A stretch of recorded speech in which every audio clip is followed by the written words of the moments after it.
Good morning teachers.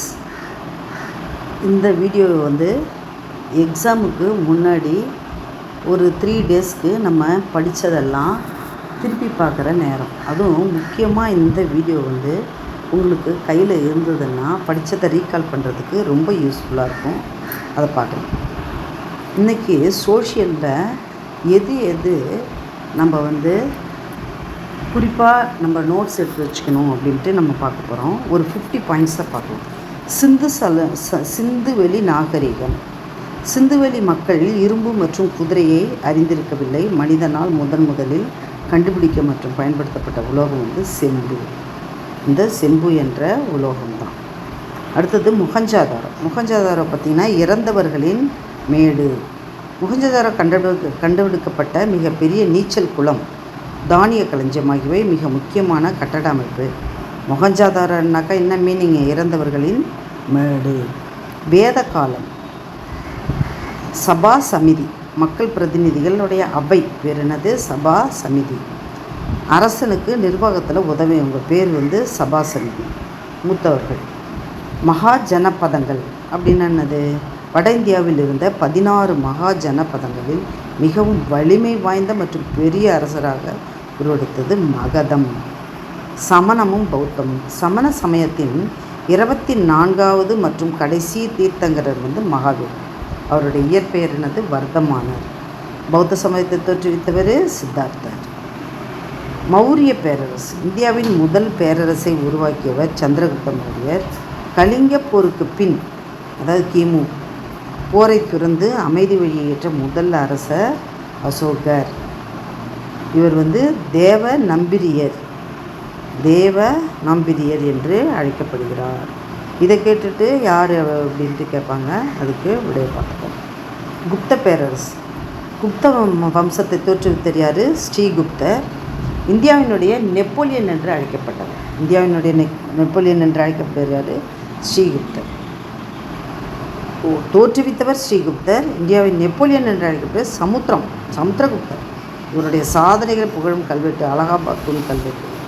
ஹரிசேனரால் சம்ஸ்கிருதத்தில் அந்த அலகாபாத் தூண் கல்வெட்டானது செதுக்கப்பட்டது. பல்லவ அரசர்கள் வந்து பல்லவர்களின் தலைநகரம் காஞ்சி. மாமல்லபுர ஒற்றைக்கல் ரதங்கள், பஞ்சபாண்டவ ரதங்கள் முதலாம் நரசிம்மவர்மனால் செதுக்கப்பட்டது. பிற்கால சோழ வம்சத்தை மீட்டெடுத்தவர் விஜயாலய சோழர். தஞ்சை பெரியகுலேகரர் ராஜராஜன். கங்கை கொண்ட சோழபுரம். ஜெயகொண்டத்தில் இருக்கிற கங்கை கொண்ட சோழபுரத்தை கட்டியவர் முதலாம் ராஜேந்திரன். குடவோலை முறை. சோழர்களின் உள்ளாட்சி மற்றும் கிராம நிர்வாக முறையை பற்றி கூறும் முக்கியமான கல்வெட்டு காஞ்சிபுரத்தில் உள்ள உத்திரமேரூர் கல்வெட்டு. குடவோலை முறையை பற்றி உத்திரமேரூரில். டெல்லி சுல்தான்கள். ரசியா சுல்தானா. அடிமை வம்சத்தை தோற்றுவித்த குத்புதீன் ஐபக். டெல்லியை ஆண்ட அதாவது அரச வம்சத்தில் பெண்ணரசி ஒன்றத்தவங்க டெல்லி ஆண்டிருக்காங்க. அவங்க தான் ரசியா சுல்தானா. முகமது பின் துக்ளக். இந்தியாவின் தலைநகரை டெல்லியிலிருந்து தேவகிரிக்கு மாற்றியவர். முகமது பின் துக்ளக். முகலாய பேரரசு. இந்தியாவின் முகலாய பேரரசை தோற்றுவித்தவர் பாபர். தீன் இலாஹி என்ற, அதாவது எல்லா மதமும் சம்மதம் என்று கோட்பாட்டை உருவாக்கியவர் அக்பர். மராத்தியர்கள்னாலே சத்ரபதி சிவாஜி. ராய்கர் கோட்டையில் அரியணையினா இவருடைய அமைச்சர் வந்து அஷ்டபிரதான். யாருடைய அரசவை? மராத்தியர்கள். 8 அமைச்சர்கள் இருப்பாங்க. ஐரோப்பியர்களின் வருகை. யார்? வாஸ்கோடகாமா இந்தியாவுக்கு புதிய வழியை கண்டுபிடித்தார். எதன் வழியாக உள்ள நுழைஞ்சாங்க? கள்ளிக்கோட்டை, கோழிக்கோடு வந்தடைந்து போர்ச்சுகீசிய மாலுமி வாஸ்கோடகாமா. இதுலேருந்து தான் ஐரோப்பியர்களுடைய வருகை வந்து. பாளையக்காரர்கள் எப்படி புரட்சி பண்ணாங்க? ஆங்கிலேயரை எதிர்த்து ஆயுதமேந்தி போராடிய முதல் பெண் விடுதலை போராட்ட வீரர் வேலு நாச்சியார். வீரபாண்டிய கட்டபொம்மன். ஆங்கிலேயர்களால் வீரபாண்டிய கட்டபொம்மன் தூக்கிலிடப்பட்ட இடம் எது? கயத்தாறு. வீரபாண்டிய படத்தில் சிவாஜியை வந்து தத்ரூபான்னு நடிச்சிருப்பார். வீரபாண்டிய கட்டபொம்மன் அக்டோபர் 16ஆம் தேதி 1799 மருது சகோதரர்களை தூக்கிலிட்டுட்டாங்க. அது என்ன ஊரில்? திருப்பத்தூர் கோட்டையில். அது வந்து 24ஆம் தேதி 1801வது வருஷம். வேலூர் புரட்சி. இந்திய சிப்பாய்களுடைய கழகம் எதிராக முதல் திட்டமிட்ட புரட்சி வந்து வேலூர் புரட்சி. அது 1806. உடனடிக்காரன் வந்து அக்னியூர் தலைப்பாகை. 1857 பெரும் புரட்சி சிப்பாய் கழகம். இந்த வருஷத்தை நம்ம 10th படிக்கும்போதும் ரொம்ப இம்பார்ட்டன்ஸ் கொடுப்பாங்க. சிப்பாய் கழகம் ஏற்பட்ட ஆண்டு. மங்கள் பாண்டே புரட்சியாளர்கள் 2ஆம் பகதூர் ஷாவை இந்தியாவின் பேரரசனாக அறிவித்தனர். மீரட்டில் தான் புரட்சி வெடித்தது. சமூக சீர்திருத்த இயக்கங்கள்.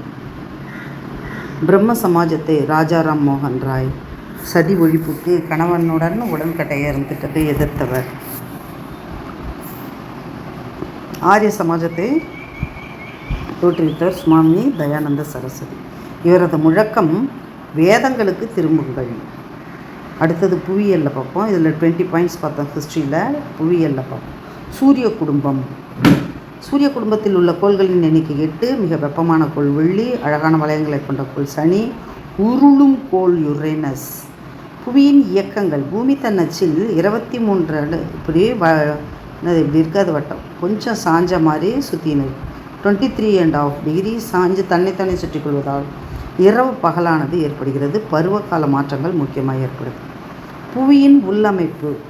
அதை அடுக்கை பற்றி சொல்கிறாங்க. சியால் மற்றும் கவசம் அடுக்கு சீமா. வெளி கருவம் அடுக்கு வந்து நைஃப் என்று அழைக்கப்படுகிறது. வளிமண்டலத்தின் மிக அதிக அளவில் உள்ள வாயு நைட்ரஜன். எத்தனை % இருக்குது? 78%. அதாவது ட்ரப்போஸ்பியர், ஸ்ட்ராட்டோஸ்பியர்னு ஒவ்வொரு வளிமண்டல அடுக்குக்கும் பேர் இருக்குது. மீ வளிமண்டலம்.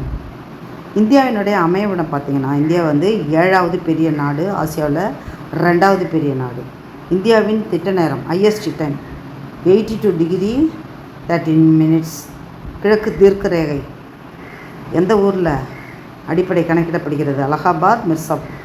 சிகரங்கள். உலகின் மிக உயர்ந்த சிகரம் எவரெஸ்ட். அதனுடைய உயரம் போட்டிருக்காங்க பாரு, நேபாளத்தில் இருக்குது. இந்தியாவில் உயர்ந்த சிகரம் காட்வின் ஆஸ்டின். தென்னிந்தியாவின் மிக உயர்ந்த சிகரம் ஆனைமுடி. இதை 3த்தையும் டிஃப்ரென்ஷியேட் பண்ணி படிச்சுக்கோங்க.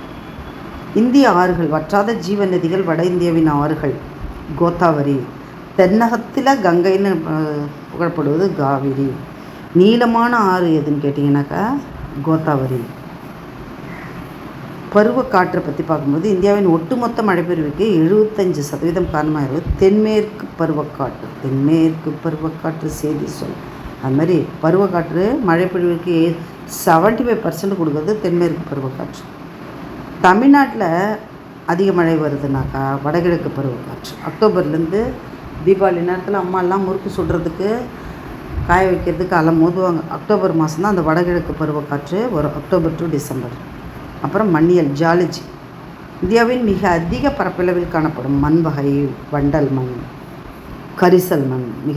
அதாவது விவசாயத்திற்கு பருத்தி விளையிறதுக்கு கரிசக்காடு அப்படின்னு சொல்லுவாங்க. பாரதி ராஜா படத்துலலாம் கரிசக்காட்டு பூவே அப்படின்னு நிறையா வரும் கரிசல் மண்ணை பற்றி. காடுகள், பூங்காக்கள். உலகிலேயே மிகப்பெரிய சதுப்பு சுந்தர்பன்ஸ் காடுகள், சுந்தரவன காடுகள். இந்தியாவின் முதல் தேசிய பூங்கா ஜிம் கார்பெட். ஞாபகம் வச்சுக்கோங்க. கார்பெட் தேசிய பூங்கா. அது எங்கே இருக்குது? உத்தரகாண்டில் இருக்குது. அதுக்கடுத்து குடிமையியல். அரசியலமைப்பு உருவாக்கும். அவர் சட்டம்னால என்னது? BR அம்பேத்கர். என்னது? இந்திய அரசியலமைப்பு ஏற்கப்பட்ட நாள் எது? நவம்பர் 26, 1949. நடைமுறைக்கு வந்த நாள் என்னது? ஜனவரி 26 குடியரசு தினமாக நம்ம கொண்டாடுறோம். முகவுரை அரசியலமைப்பின் திறவுகோல் எனப்படுகிறது. சமய சார்பின்மை, ஒருமைப்பாடு, சமதர்மம் ஆகிய 3 சொற்கள் சேர்க்கப்பட்டது. அடிப்படை உரிமைகள், கடமைகள். பாருங்க, தற்போது 6 அடிப்படை உரிமைகள் காணப்படுகிறது. மத்திய அரசு. நாட்டின் முதல் குடிமகன் குடியரசுத் தலைவர். இவர் 3 படைகளுக்கும் தளபதி. நாடாளுமன்றம், ராஜ்யசபா, கீழவை லோக்சபா. எத்தனை உறுப்பினர்கள் பாருங்கள். மாநில அரசு. மாநிலத்தின் நிர்வாக தலைவர், அரசியலமைப்பு தலைவர், ஆளுநர். இவரை குடியரசுத் தலைவர் தான் நியமிப்பார். மாநில முதலமைச்சரை ஆளுநர் தான். இப்போ கூட சமீபமாக நம்ம தமிழ்நாட்டில் சிஎம்மை யார் உறுதிப்படுத்தினாங்க? ஆளுநர் தான். அடுத்த கொஷின் பாருங்கள். நீதித்துறை. இந்தியாவின் மிக உயர்ந்த நீதிமன்றம் உச்ச நீதிமன்றம். அப்புறம் தமிழ்நாட்டை பார்த்திங்கனாக்கா சென்னை உயர்நீதிமன்றம். உள்ளாட்சி அரசாங்கம் பஞ்சாயத்து ராஜ் அமைப்பை முதலில் அறிமுகப்படுத்திய மாநிலம் எது? ராஜஸ்தான். வருஷம். உள்ளாட்சி அமைப்புகளின் தந்தை முக்கியமாக பாருங்கள், ரிப்பன் பிரபு. ரிப்பன் வெட்டி உள்ளாட்சியை தொடங்கி வச்சார் போல. தேர்தல் ஆணையம் ஒரு சுதந்திரமான அமைப்பு, யாருக்குமே அது அடிபணியாது, அதனால் சுதந்திரமான அமைப்பு. வாக்களிக்கும் வயது பார்த்திங்கன்னா 18. முதல்லாம் 21 வயசாக இருந்து அது 18ஆக குறைச்சிட்டாங்க.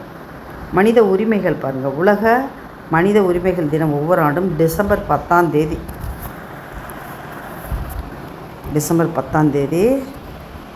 என்னது மனித உரிமைகள் கொண்டாடப்படுகிறது.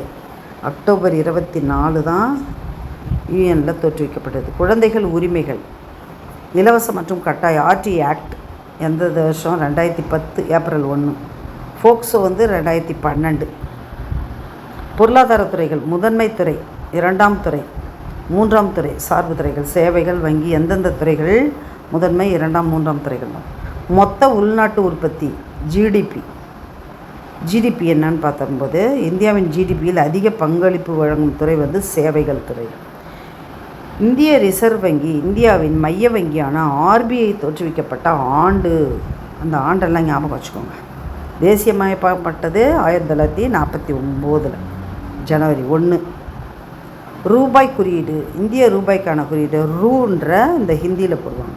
இதை வடிவம் தெரியாது நம்ம தமிழகத்தை சேர்ந்த டி. உதயகுமார் எந்த வருஷத்தில்? 2010 உருவாக்கினார். அப்போல்லாம் நம்மளுக்கு மேக்ஸ் புக்கு மற்ற இதெல்லாம் ரூபாய்னு ரூன்னு எழுதியிருக்கோம், இந்த சிம்பிள் வந்திருக்காது. அது 2010க்கு அப்புறம் தான் இந்த மாதிரி சிம்பிள் எல்லா புக்ஸு நோட்டு எல்லாத்துலேயும் வந்தது. நிதிக்குழு இந்தியாவின் தற்போதைய 15வது நிதிக்குழுவின் தலைவர் என்.கே. சிங். சரக்கு மற்றும் ஜிஎஸ்டி தெரியாதவங்களே இருக்க முடியாது. ஒரு சின்ன பொருள் வாங்கினாலும் ஜிஎஸ்டி இதில் இருக்குது. இந்தியாவின் ஒருமுனை மறைமுக வரியான ஜிஎஸ்டி அமல்படுத்தப்பட்ட நாள் 2017. இது ஒரு மறைமுக வரியாகும். 5 ஆண்டு திட்டங்கள் இந்தியாவின் முதல் 5 ஆண்டு திட்டம் எதனை அடிப்படையாக கொண்டது? ஹார்ட் டோமர் மாதிரியை அடிப்படையாக கொண்டது நிதி ஆயோக். 5 ஆண்டு திட்டங்களுக்கு மாற்றாக நிதி ஆயோக் கொண்டு வந்தாங்க. பசுமை புரட்சி வந்துட்டோம். பசுமை புரட்சி தந்தை யார்? பசுமை புரட்சியின் தந்தை எம்.எஸ். சுவாமி. அவர் தான் பசுமை சுவாமி. என்னென்னு போச்சு? பசுமை சுவாமி எம்.எஸ். சுவாமிநாதன். மனித மேம்பாட்டு குறியீடு HDI அமர்த்தியா சென். இந்தியாவின் நோபல் பரிசு பெற்ற அமர்த்தியா சென். மஹபூப் உல் ஹக் மற்றும் இந்தியாவின் நோபல் பரிசு பெற்ற அமர்த்தியா சென் ஆகியோரால் 1990 இந்த குறியீடு அறிமுகப்படுத்தப்பட்டது. The final point is நுகர்வோர் பாதுகாப்பு சட்டம் இந்திய நாடாளுமன்றத்தில் கொண்டு வரப்பட்ட ஆண்டு பார்த்திங்கன்னா 1986. இது நுகர்வோரின் மகாசாசனம் எதுனா நுகர்வோர் பாதுகாப்பு சட்டம். அதனால் இந்த கீ பாயிண்ட்ஸ் எல்லாம் ஞாபகம் வச்சுக்கிட்டு ஒரு நோட்ஸில் கூட குறித்து வச்சுக்கோங்க. உங்களுக்கு எக்ஸாம் டைமில் ரீகால் பண்ணுறதுக்கு கொஞ்சம் ஈஸியாக இருக்கும். எல்லாத்தையும் போட்டு திருப்பி படிச்சுட்டு இருக்காதீங்க. ஹிண்ட்ஸ் எடுத்து வச்சுக்கிட்டு முக்கியமானது வரைக்கும் பாருங்கள். Thank you teachers.